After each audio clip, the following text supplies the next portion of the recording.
Mä oon Virva Salonen ja mä kuulun tähän Pirkanmaa-Pohjanmaa controller- ja talouspäällikkö tiimiin ja mä teen pääasiassa Financial Controller työtehtäviä.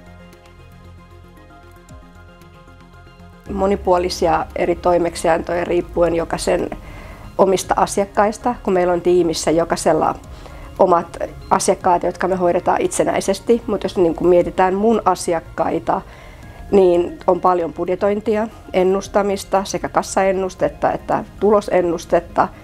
Ja sitten on raportointipaketin tekemistä, sitten on konsernilaskentaa, konserniyhdistelyjä ja sitten erinäköisiä kaikkia sisäisen laskennan raportteja, mitä asiakkaalle tulee sitten niin kuin tarve, että ne niin kuin vaihtuu kuukausittain, mutta tämmöiset niin kuin säännölliset on tämä ennustaminen, budjetointi ja konsernilaskenta ja raportointipaketin teko.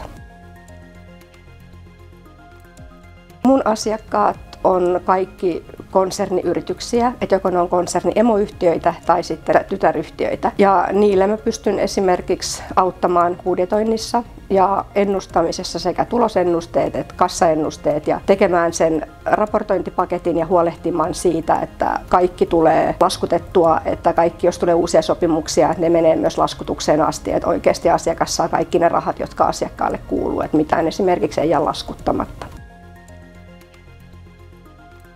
Asiakastyössä mun mielestä parasta on se, että sä pystyt auttamaan asiakasta silloin, kun asiakkaalla on se tarve, eli vastaamaan siihen tarpeeseen oikeaan aikaan.